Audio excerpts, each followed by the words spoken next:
رہے تھے تو آپ نے انا للہ کہا اور یہ فرمایا کہ میں نے سنا ہے نبی کریم صلی اللہ علیہ وسلم سے کہ ایک قوم ایسی آئے گی قرآن پاک پڑھے گی اور لوگوں سے سوال کرے گی. جس کے پاس قرآن پاک ہے وہ تو بالکل بادشاہ آدمی ہے.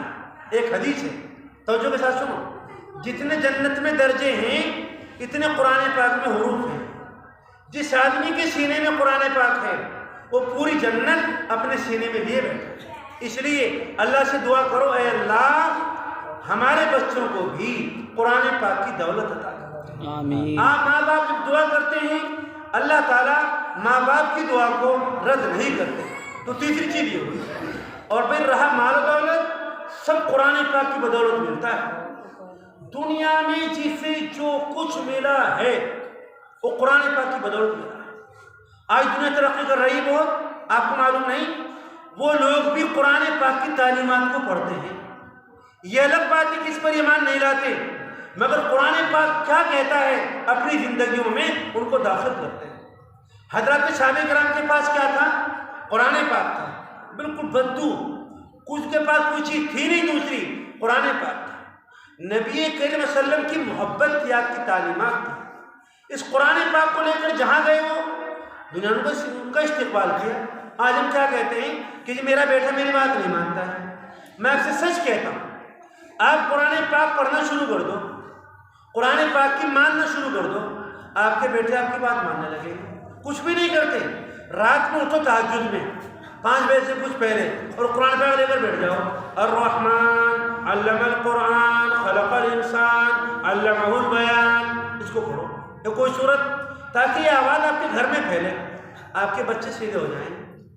آپ کی بیوی اگر نافرمان ہے اللہ اس قرآن پاک کے بغیر سیدھا کر دے گا اس کو.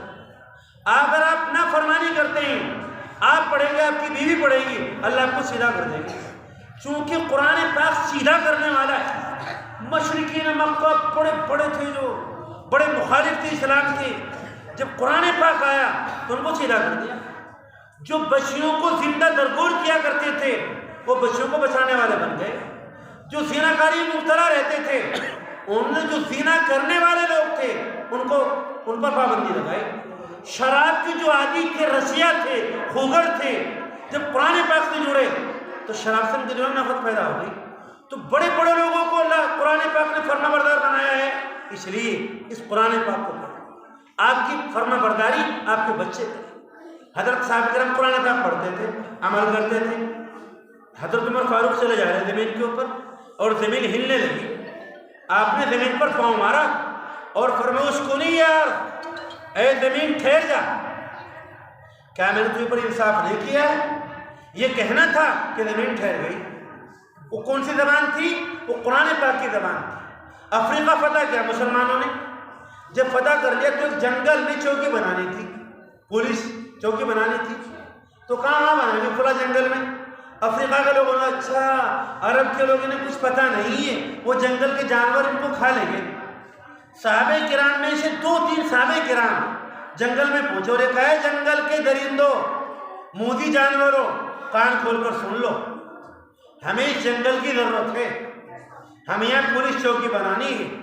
ہم قرآن پاک کے معمولی سے خادم اور نبی صلی اللہ علیہ وسلم کے معمولی غلام ہونے کی حیثیت سے تمہیں آرڈر کرتے ہیں کہ جنگل صبح ہوتا ہوتے خالی کر دیا جائے. وہ عربی جانتے تھے, جنگل کے شعر, اردو جانتے تھے, انگریزی جانتے تھے, مگر قرآن پاک کی زبان جانتے تھے. جیسے سنا انہوں نے تو جنگل کے تمام جانوروں نے اس جنگل کو خالی کر دیا. لکھا ہے علماء نے, مورخین نے, کہ ایسے اپنے بچوں کو اپنے سینے سے لگائے جا رہے تھے جیسے طاقتور قوم کے سامنے کمزور قومیں جاتی ہیں, فاتح قوم کے سامنے مفتو قومیں جایا کرتی ہیں. وہ سمجھتے تھے قرآن پاک. ایک سفینہ ہے, صحابی رضی اللہ تعالیٰ, حضرت سفینہ روم گئے, اپنے ساتھیوں جنگل میں راستہ بھٹک گئے, اپنے ساتھیوں سے الگ ہو گئے. ایک شیر آیا حملہ کرنے کے لیے, آپ نے فرمایا یا ابا الحارث, او شیر بات سن لے بھائی, میں راستہ بھٹک گیا ہوں, قرآن پاک کا معمولی سا خادم, آقا کا غلام ہوں. اردو جانتا تھا شیر, عربی جانتا تھا شیر. مشکاہ شریف میں لکھا ہوا ہے جیسے ہی ان صحابی رسول نے بات کہی شیر تو ملانے لگا اور یہ کہا کہاں جانا چاہتے ہو؟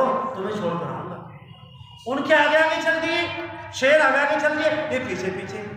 لکھا ہے مشکوٰۃ شریف کے حاشیے میں کہ دوسرے جنگل کے جانور حملہ کرنا جب چاہتے تھے صحابہ رسول پر، وہ شیر ان کا بھی مقابلہ کرتا تھا۔ ارے مسلمانوں، کہاں چلے گئے؟ کہاں بھٹک گئے ہم لوگ؟ قرآن پاک سے جڑو، اس کے اپنے بچوں کے لیے دعائیں کرو۔ قسم کھا کر کہتا ہوں ساری چیزیں آپ کے پاس آ جائیں۔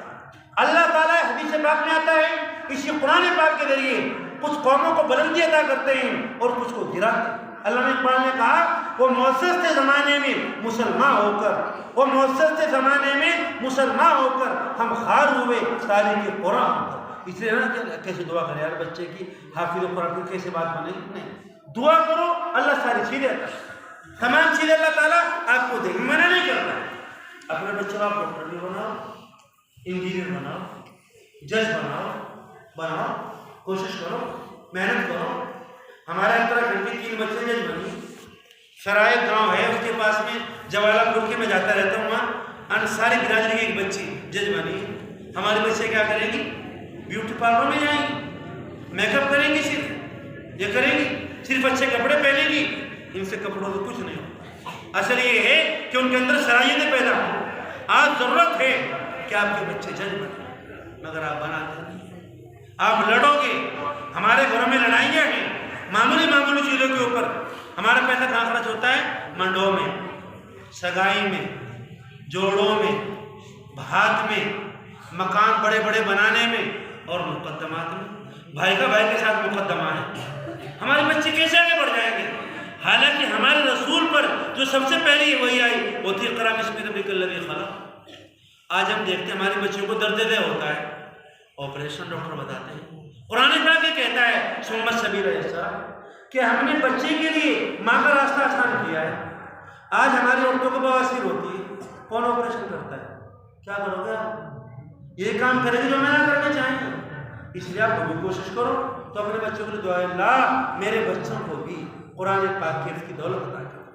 اللہ تعالیٰ آپ کی دعا کو آپ کے بچوں کے حق میں رد نہیں کریں گے، اسے قبول کریں گے۔ اللہ تعالیٰ آپ کی دعا کو سنیں گے اور آپ کے دل میں تمنائیں پیدا نہ ہو تو کسی دولت کسی کو ملنے والی نہیں۔ اور ایک بات اور سن لو، ایک مرتبہ ایسا ہوگا مکہ المکرمہ میں کچھ اونٹ آئے مال کی تجارت کی، تو حضرات صحابہ کرام کے دل میں کچھ پیدا ہوا کہ کچھ مل جاتا ہمیں اونٹوں میں سے، مال میں سے۔ اللہ کو برداشت نہیں ہوا۔ قرآن پاک کیا نازل ہوئی؟ وَلَقَدْ آتَيْنَاكَ سَبْعًا مِنَ الْمَثَانِي وَالْقُرْآنِ الْعَظِيمِ، ہم نے آپ کو سبع مثانی، سورہ فاتحہ اور قرآن پاک دیا۔ آپ ان لوگوں کی طرف نگاہ اٹھا کر نہ دیکھیں جن کو ہم نے تھوڑی دنیا زندگی کے ساتھ سامان دے دیا۔ قرآن پاک بہت بڑی دولت ہے، اس میں تمام کی تمام چیزیں جن کی آپ کو ضرورت ہے وہ قرآن پاک ہے۔ اس لیے اللہ تعالیٰ سے دعا کرو، اے اللہ میرے بیٹوں کو بھی قرآن پاک کی دولت عطا کرے۔ آپ یہ کریں گے تو انشاءاللہ یہ دولت آپ کے گھر میں۔ اور بھائی یہ تو قرآن پاک بچے نے حفظ کر لیا ہے، یہ بہت بڑے شرف کی چیز ہے، فخر کی چیز ہے۔ اس سے بڑا کوئی شرف نہیں ہے اور اس سے بڑا کوئی فخر نہیں۔ یہ آپ بچہ جس نے قرآن پاک حفظ کیا، یہ اللہ کے خاندان کا، ان کے پریوار کا آدمی بن جاتا ہے۔ فرمایا اللہ تعالیٰ نے کہ یہ قرآن پاک ہے نبی تمہارے لیے شرف کی اور فخر کی چیز، تمہارے لیے بھی اور تمہاری قوم کے لیے۔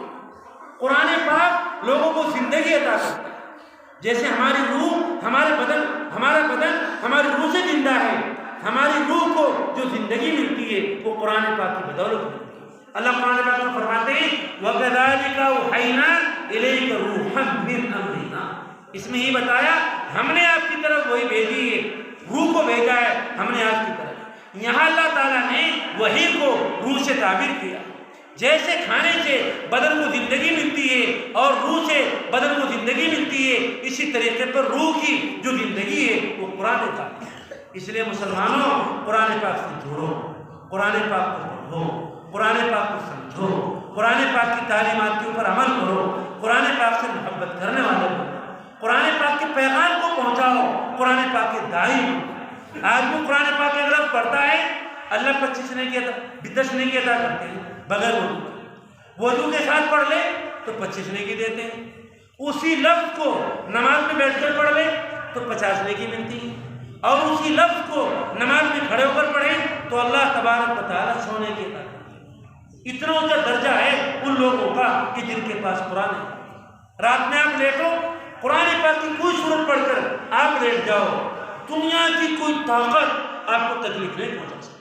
اگر آپ عشاء کے بعد سورہ ملک پڑھ دو صرف تو عذاب قبر سے اللہ تعالیٰ آپ کی حفاظت کرے۔ اگر آپ مغرب کے بعد اپنے گھروں میں سورہ واقعہ پڑھنے کا اہتمام کر لو تو اللہ تعالیٰ اس گھر میں فقر و فاقے سے اس گھر کو دور رکھے۔ اگر آپ صبح میں سورہ یاسین شریف پڑھ لو اللہ پوری حفاظت کریں گے آپ کی۔ 10 قرآن پاک پڑھنے کے برابر ثواب ملتا ہے اس بندے کو جو بندہ سورہ یاسین شریف پڑھتا ہے، جس کا نام کئی نام ہے، ایک نام اس کا قلب القرآن ہے، قرآن پاک کا دل۔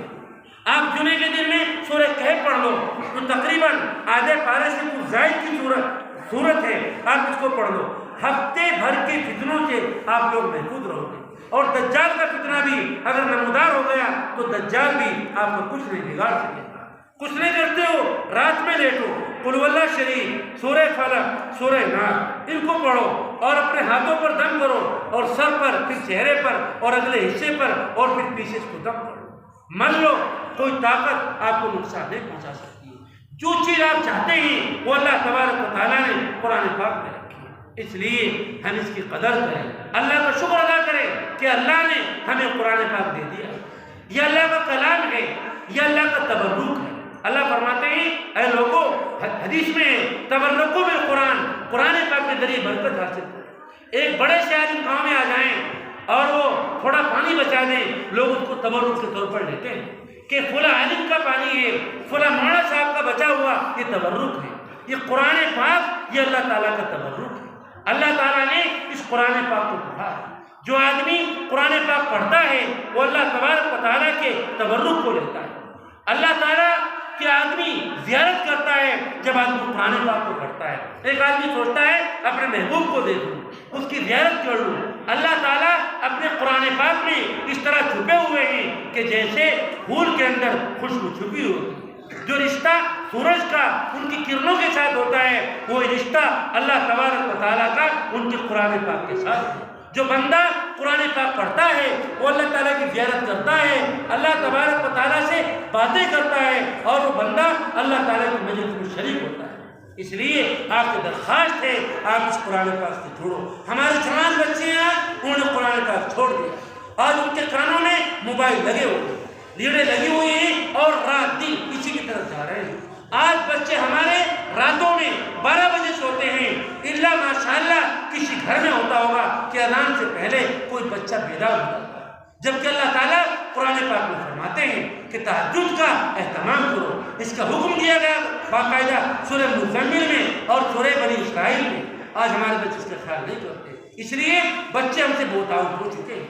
قرآن پاک میں اللہ تعالیٰ نے سورہ اس میں فرمایا احزاب میں امہات المؤمنین کو وَاذْكُرْنَ مَا يُتْلَىٰ فِي بُيُوتِكُنَّ، اے ازواج مطہرات اپنے گھروں میں اللہ کے کلام کی تلاوت کیا اور حدیث پڑھا کرو۔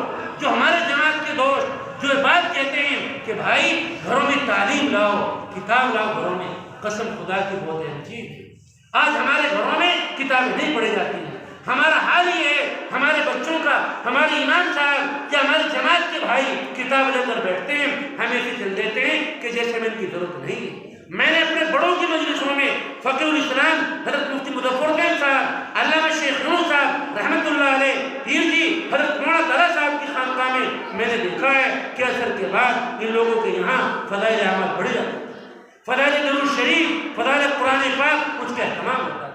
آج ہمارا گاؤں کا وہ آدمی کہ جو بسم اللہ پڑھنا نہیں جانتا وہ نماز پڑھ کر ایسے مسجد سے نکل جاتا ہے کہ جیسے اس کا کوئی کام ہی نہ ہو، اس کا بہت ضروری کام اس کے پیچھے ہو جو اس کا تقاضا اس کے سر پر ہے۔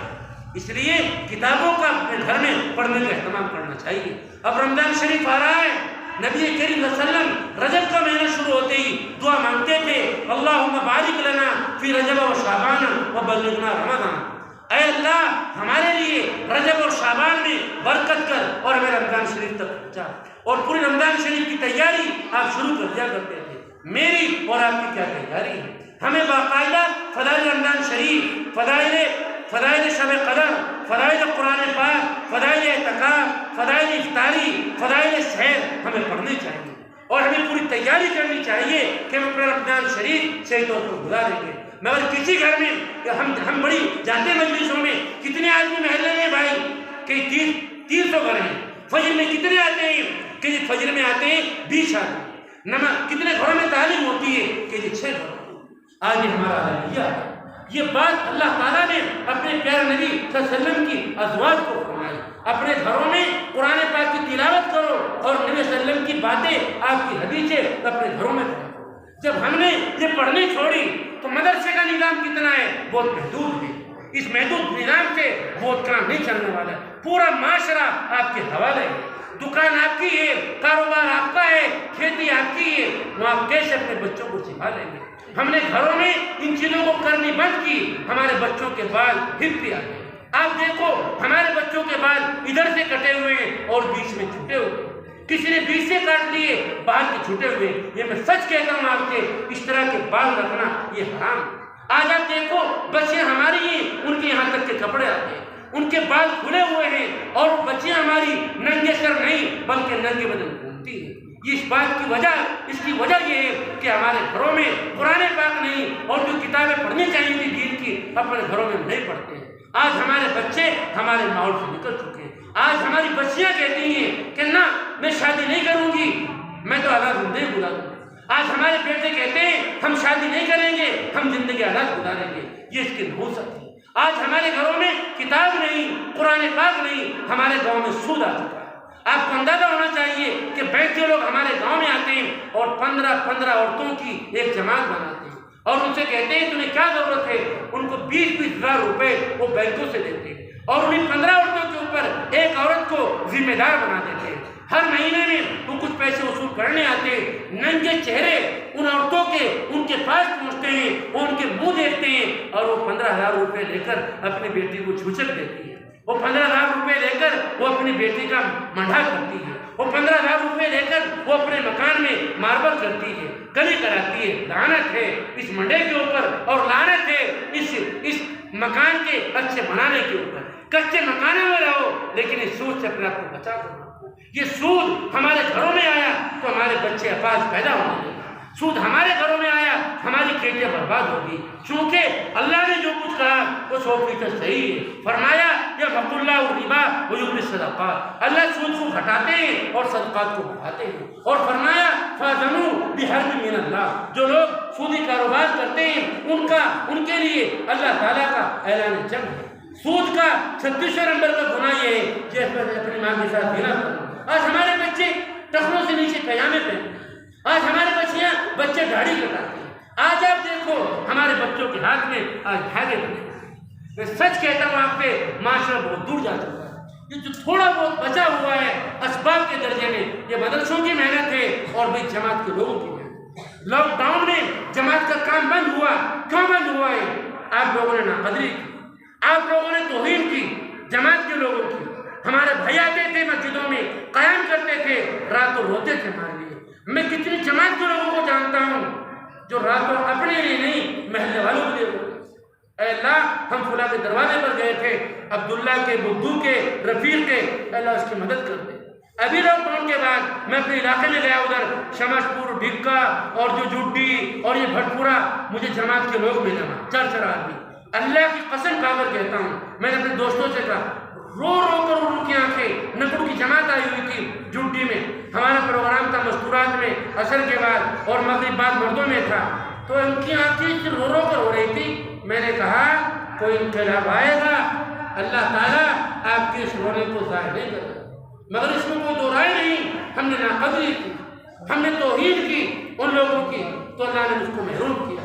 اب یہ سلسلہ اللہ نے کھولا ہے، اپنے بچوں کو جماعتوں میں بھیجو، اپنے بڑوں کو جماعتوں میں بھیجو، ترتیب بناؤ کہ رمضان شریف میں گاؤں کے کچھ لوگ نکلیں گے، گھروں سے نکلو گے تو انقلاب آئے گا، نہیں تو ایک وقت آئے گا، اللہ کرے ایسا نہ ہو لیکن اگر سست رفتاری یہی رہی، کام نہ کیا گیا، ہمارے گھروں میں قادیانیت آ جائے گی، ہمارے گھروں میں شیعیت آ جائے گی، ہمارے گھروں میں ہندو توقع نمبردار پیدا ہو جائیں گے۔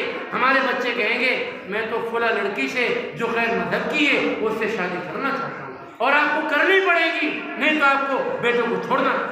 اس لیے میرے بھائیوں، ہاتھ جوڑ کر آپ سے درخواست کرتا ہوں، اپنے گھروں میں قرآن پاک کی تلاوت کا اور کسی نہ کسی کتاب کا جو بھی آپ پڑھ سکتے ہو، آپ منتخب حدیث پڑھ لیں، آپ فضائل اعمال پڑھ لیں۔ اب تو رمضان شریف آ رہا ہے، فضائل قرآن، فضائل رمضان شریف، فضائل شب قدر، فضائل اعتکاف۔ تمہیں یہ نہیں پتا ہے کہ افطار کرانے کی کیا فضیلت ہے۔ آپ فضائل رمضان شریف پڑھیے، حضرت شیخ نے لکھا ہے، ایک حدیث نقل کی اور فرمایا، اس حدیث میں اللہ کے رسول کی حدیث ہے، اگر وہ کسی روزے دار کا روزہ افطار کرا دے تو اللہ تعالیٰ روزہ رکھنے والے کے برابر ثواب عطا کرتا ہے۔ اور افطار کرانے کا مطلب یہ نہیں کہ آپ پیٹ بھر کر کھلائیں، لسی پلا دو، کھجور کے قاش کھلا دو، دودھ پلا دو۔ اور ایک بات اور سن لو، یہ بات فضائل اعمال میں لکھی ہے حضرت شیخ نے، توجہ کے ساتھ سنو۔ فرشتے شب قدر میں کچھ لوگوں سے ملاقات کرتے ہیں۔ کن سے ملاقات کرتے ہیں؟ اس کی پہچان کیا ہے جن سے فرشتے ملاقات کریں گے؟ اس آدمی کے دل میں نرمی پیدا ہوتی ہے اور اس کی آنکھ میں آنسو آتا ہے۔ جس کے دل میں شب قدر میں نرمی پیدا ہو گئی اور اس کی آنکھ میں آنسو آ گیا تو سمجھ لو اس آدمی کا فرشتے سے مصافحہ ہو گیا۔ اگلی بات بتانا چاہتا ہوں، حضرت شیخ نے لکھا کہ فرشتے ان لوگوں سے خاص طور پر مصافحہ کرتے ہیں جو روزے داروں کو روزہ افطار کرتے ہیں۔ ہم پوچھتے ہیں کہاں سے آیا تو؟ تیرے گھر کوئی ہے نہیں کہا؟ ہمارے یہاں سفرا لوگ آتے ہیں، ہم صحیح طور پر ان کو کھانا دینے والے نہیں۔ جماعت کے لوگ آتے ہیں، ہمیں احترام کرنا چاہیے۔ ہم ان سے پوچھیں جی آپ کیا کھائیں گے؟ جماعت والے جی آپ جو بھی کھلائے ہم تو وہی کھاتے نہیں۔ آپ پوچھیں آپ کیا کھاتے ہیں؟ بہت سے بوڑھے لوگ ہیں بیچارے، وہ شہری میں گرم روٹی کھاتے ہیں، وہ ٹھنڈی روٹی کیسے کھائیں گے؟ بہت سے لوگ ہیں بیچارے جو دال کھاتے ہیں، وہ گوشت نہیں کھا سکتے۔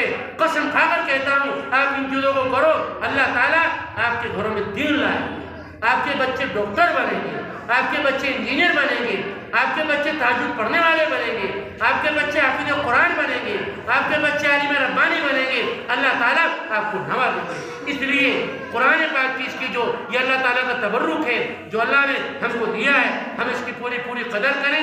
اب قرآن پاک کیا کہتا ہے؟ ایک منٹ سنو، قرآن پاک بہت اونچی کتاب ہے۔ قرآن پاک کیا کہتا ہے اور ہم کیا کرتے ہیں؟ سنو، قرآن پاک نے کہا زنا نہ کرو۔ آپ دیکھ لو ولا تقربوا الزنا، آج ہمارا معاشرہ زنا میں ڈوبا ہوا ہے۔ قرآن پاک نے کہا کہ غیبت نہ کرو، لا یغتب بعضکم بعضا، آج ہم غیبتیں کرتے ہیں۔ قرآن پاک نے کہا کہ سودی کاروبار نہ کرو، آج ہمارا کام سود کے بغیر چلتا نہیں۔ قرآن پاک نے کہا نماز پڑھو، آج ہم بے نماز پڑھتے ہیں۔ قرآن پاک نے کہا ادعو الی سبیل ربک بالحکمہ، اے لوگو تم تاجر ہو، مزدور ہو، کاشتکار ہو، دستکار ہو، تمہاری ذمہ داری ہے کہ اللہ کے پیغام کو دنیا تک پہنچاؤ۔ بتاؤ کون دعوت دیتا ہے؟ میں اپنے بچوں کو نہیں کہتا ہوں، میرا بچہ چوری کرتا ہے میں اپنے بچوں کو نہیں کہتا، میرا بچہ زنا کرتا ہے میں اپنے بچوں کو نہیں کہتا، میری بچی بے پردہ گھومتی ہے، مجھے خیال نہیں آتا کہ میری بچی تو ہے یہ مگر کسی کی امتی بھی ہے۔ میدان محشر میں نبی کریم صلی اللہ علیہ وسلم پوچھیں گے میری امت پر یہ وقت آیا تھا تم نے کیا کیا؟ تم مکان بنانے میں لگے رہے؟ ارے حضرت چاہتے اگر سونے چاندی کی چھت ڈال سکتے تھے۔ فرشتہ کتنے مرتبہ آیا اور اس نے درخواست کی اگر آپ چاہو تو مکہ کے ان پہاڑوں کو آپ کے لیے سونے کا بنا، اگر آپ چاہو تو مکے کی گلیوں میں ان نالیوں میں آپ کے لیے سونا چاندی بہتا پھرے۔ کہا نہیں، میں ایسا بننا چاہتا ہوں ایک دن میں کھاؤں تاکہ اللہ کا شکر ادا کروں اور دوسرے دن بھوکا رہوں تاکہ میں صبر کروں۔ ارے لوگوں غور کرو، بیٹی تمہاری ہے، میں منع نہیں کرتا ہوں، مگر میدان محشر میں اگر حضرت حمزہ کھڑے ہو گئے اور پوچھ لیا سید الشہداء حضرت حمزہ نے کہ جس دین کے لیے مجھے شہید کیا گیا تھا، میرے کلیجے کو چبایا گیا تھا، میرے ناک کان کاٹے گئے تھے، میری شہادت کے اوپر میرے چچا آپ دیدہ ہو گئے تھے، تم نے کیا کیا؟ ہم کوئی جواب نہیں دے سکیں گے۔ اور اگر ہمارے گاؤں کے بڑے لوگ، ہمارے مدارس کے بڑے لوگ، ہمارے علامہ شیخ رونو صاحب، مفتی ابو القاسم صاحب اور حضرت مولانا قاسم نانوتوی اور حضرت مولانا سلمان صاحب، حضرت شیخ عاقل صاحب اور اللہ مفتی مظفر حسین صاحب، حضرت مولانا اسلم صاحب اور اللہ تعالیٰ آپ کا بھلا کرے حضرت مولانا انعام الحسن صاحب، حضرت مولانا الیاس صاحب اگر کھڑے ہوتے اور پوچھے جس دین کے لیے میں نے گلر کھائے، شیخ رونو صاحب کہہ دیں کہ جس دین کے لیے میں نے بدن پر ٹکل پیوندے لگا کر میں نے کپڑے پہنے تھے، شیخ زکریا سوال کر لے، اے لوگوں یہ بتا دو رسول کو والو تم کیا چاہتے ہو؟ یہ سمجھو یہ دین ہمارا ہے، یہ قرآن پاک ہمارا ہے، مکان بعد میں ہے، پہلے دین ہے، کاروبار بعد میں ہے، پہلے قرآن پاک ہے۔ اس لیے اس کے پر توجہ دو، اس کا پورا خیال کرو، قرآن پاک کو سمجھو، اس سے محبت کرو، اس کو چومو، اس کو اپنے گھروں میں لاؤ۔ رمضان شریف آ رہا ہے، اماموں کا خیال کرو، نئے مصلے لاؤ، نئے مصلے، جس کے سینے میں پورا قرآن پاک ہے، آپ کے مصلے پر وہ کھڑا ہو گیا، ارے آپ کے والد نہرے ہو گئے، امام صاحب آپ کا احسان ہوگا، یہ میرا مصلہ ہے، میری حلال کمائی کا ہے، آپ کے قدم اس مصلے پر پڑ جائیں گے تو میری نسلوں میں بھی کوئی قرآن پاک کا دائی پیدا ہوگا۔ ہم لوگ پوچھتے ہیں کون دے گا سامنے کو دودھ؟ میں نہیں دینے کا، شب قدر ہوتی ہے، ہم کہتے ہیں میں نے 25 روپے دے دیے، ارے میرے بھائیو بہت بڑی دولت ہے، زیادہ نہ کہہ لو، بات کو سمجھ لو، ان کا پورا خیال کرو۔ اللہ تعالیٰ ہمارے قاری تنویر صاحب نے جو اتنا اچھا پروگرام کیا ہے، آپ لوگوں کو مدعو کیا ہے، اللہ ان کو جزائے خیر دے۔ اگر آپ نے ایسا کر لیا، اگر آپ نے ایسا کر لیا تو پھر انتقال ہوگا، قرآن پاک آپ کے سرانے، آپ کے سر کے پاس ہوگا، جنازہ آپ کا رکھا ہوا ہوگا، قرآن پاک سینے کے سامنے ہوگا، قبر میں آپ پہنچیں گے، قرآن پاک نمودار ہوگا خبروں میں تمہارا قرآن پاک، میدان محشر میں پہنچو گے جہاں نفسی نفسی کا عالم ہوگا، قرآن پاک اور روزہ کھڑا ہوگا، عرض کرے گا یا اللہ میں تیرا قرآن پاک، یہ بندہ میری تلاوت کرتا تھا، راتوں میں سوتا نہیں تھا، مجھ سے محبت کرتا تھا، میری تعلیمات پر عمل کرتا تھا، اس کی سفارش کرتا ہوں۔ اللہ تعالیٰ قرآن پاک کی اور روزے کی سفارش کو قبول فرمائے۔ اس لیے کامیابی کا واحد علاج ہے قرآن پاک سے محبت، قرآن پاک سے پیار، قرآن پاک کی عظمت، قرآن پاک کی زیارت، قرآن پاک کی تلاوت، قرآن پاک کے معنی کو سمجھنا، قرآن پاک کی تعلیمات پر عمل کرنا۔ ہر آدمی چاہے جہاں ہے وہ قرآن پاک کا داعی بنے، آگے بڑھو گے، ترقی کرو گے، اور اگر سوتے رہے، ابھی لڑتے رہے، غلط چیزوں میں مبتلا رہے تو پھر کوئی ہمارا پرسان حال نہیں۔ اللہ تعالیٰ مجھے آپ کو ان باتوں پر عمل کرنے کی توفیق عطا فرمائے، آمین یا رب العالمین۔